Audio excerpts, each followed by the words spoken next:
Alright. What's up, y'all? Welcome back. So, just an update on the 93 LX. Got the motor in. I don't know if some of y'all older subscribers remember I had a turbo kit for a Fox body that I've had. I tried to use on my old F100 and it just didn't work out with clearance issues. So I decided to go ahead and install it on here. I about got the hot side done, and I'm missing a V-band clamp for the 2.5 inch, that one right there. So I got everything else to do, finish the hot side, and I got to order a oil return and an oil feed line. And then so what I'm gonna do, the plan is to run about 5 to 7 pounds of boost with no intercooler. I might do the water meth injection if I ever decide to go over that, but I'm gonna try to stick around 5 pounds of boost and just have a good, fun little street car. So yeah, that's the update. Now this motor came out of the older white Mustang I got. It's actually mine and my brother's car. It's the one that he's planning on putting the 400 in. It's a true 400 Ford, not the modified, not the 351 modified. It's a true 400, and he's got dome pistons and Cleveland heads and all that he's assembling, probably as we speak, actually. So I went ahead and got that motor out of there. Really wasn't much hooked up to it, just it was a carburetor, so fuel line and motor mounts basically, and it came right out. Luckily, thanks for my help from my dad and my brother, they did most of the work because I was kind of tight on time. So I got it in. Also went ahead and put the GT40 heads on it that I had. And now this is a 40 over flat top, just standard pistons, nothing crazy piston wise. I think they're just like, I got the part number, I'll put a picture up. I think they're just like some cast aluminum, cheapest you can buy, 40 over.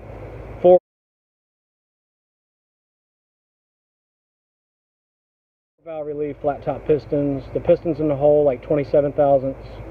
I went with 39 thousandths head gaskets, and the P heads, I believe they're like 59 cc chambers. So it'll be, decent compression. And there's no ring gap. The pistons aren't the best for boost. I don't have head studs, so anything over 5 to 7 psi would be really risky. So we're just gonna have fun with it and just go from there. I did get the fuel tank that I'm going to use. Damn, they got stuff sitting all over this car. Oh shit. Give me a minute. Hang on one second. I can't even get in there. Anyways, I got the fuel tank in there, and I've got my line already coming from the bottom out. I just got to get some aluminum line to run from the back to the front, and then put my regulator, which I have my regulator. Where is my regulator? I have a boost reference regulator, and the fuel pump I'm using is it's a GM.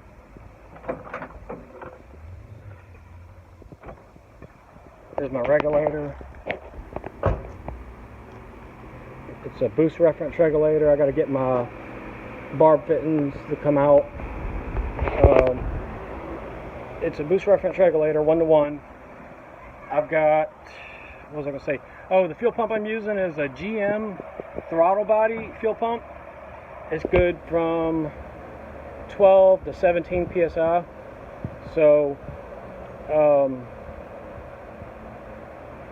if I'm running 5 pounds of boost, I need to make sure I got 12 to 13 psi fuel pressure to the carburetor. So it's going to be a little bit of a process.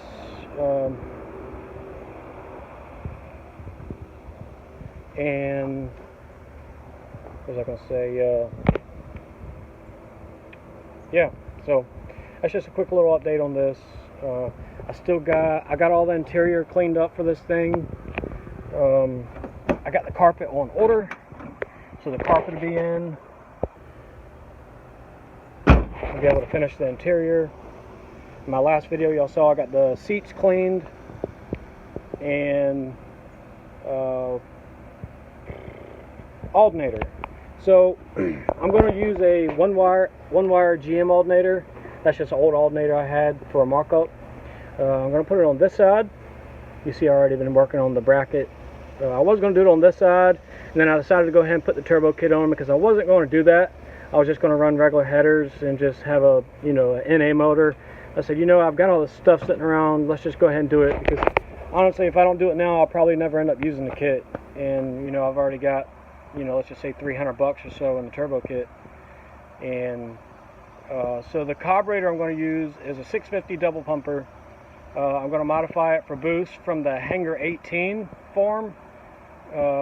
Basically use nitrofill floats, boost reference power valve if you want to, just the normal modifications for it. So should be fun. I'll keep y'all updated. Thank you.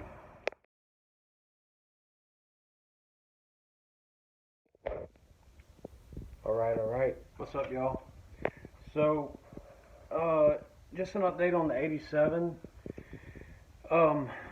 So I had that intake leak, and I pulled the intake, and I'll put some pictures up of what I found.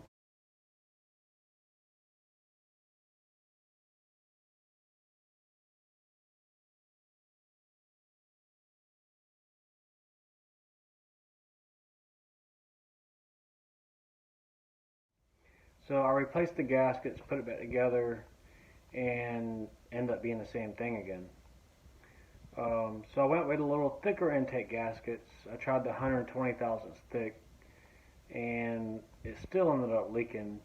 And basically where it's leaking from is underneath the runner, like sucking in from the valley, is sucking oil into the runner.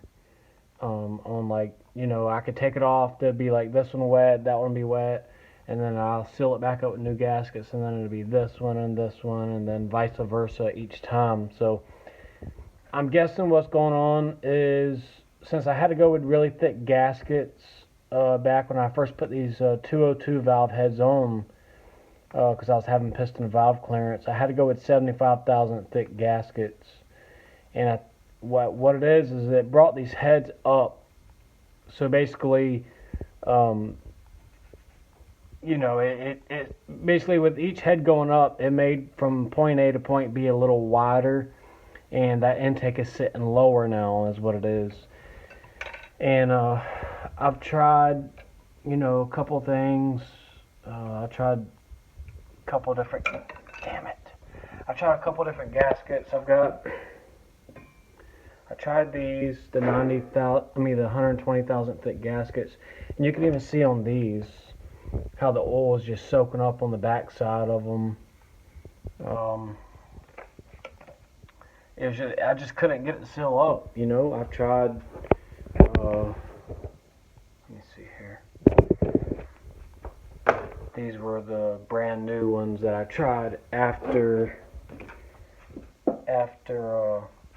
finding a leak. I put these on.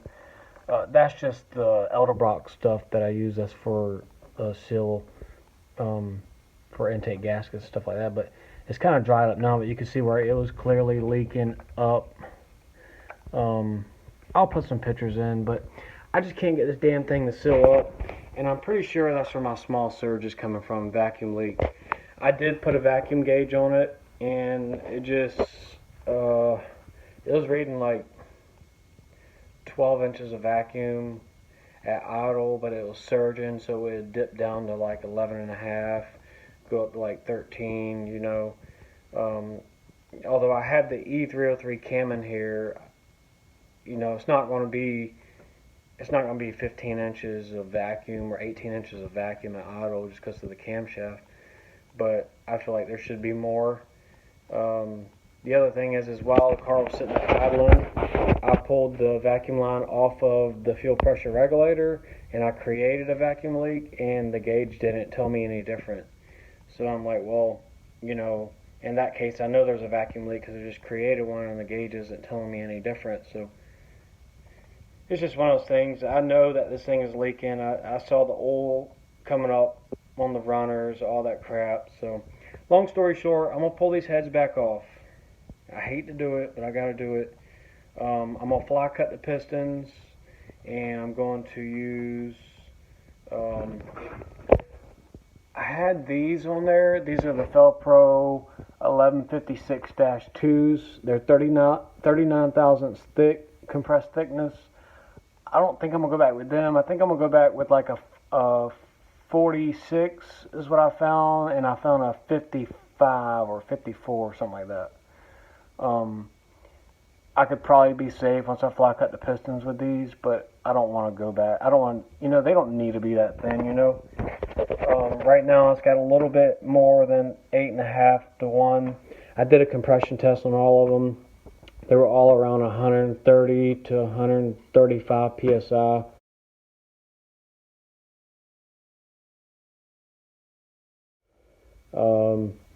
So I know the compression's all about equal. I did that like 3 days ago. So what I'm going to do is fly cut the pistons, bring them heads back down to where they should be, use a normal head gasket, and then that intake should seal up with some 1262s or 1262 S3s or something like that. I've already had this intake on and off 3 or 4 times. I even went back and put the GT40 intake back on it because it actually sealed up back when I first got this together, and I couldn't even get it to seal up with the GT40. It was better, but it just wasn't right. I don't know what had changed. I don't know what changed from then and then now. But what I'm gonna do, like I said, take these heads off. I'm gonna probably get them checked to make sure they're not warped. The car did run a little warm on me about 2 months ago, but it was still running fine. This is something that happened. I don't want to say overnight type thing, but it started small. I started out small surging and then got worse, and that's when I jacked the fuel pressure up because I thought the fuel pressure was a problem. Well, that ended up just making it worse, and then, anyways, I'm gonna get to work. All right. What's up? So, what I've got going on here is I got my gaskets that I'm gonna use. They are Felpro 8548 PT-2. They're about anywhere from 47 to 50 thousandths thick. Whenever I first put these head gaskets on, I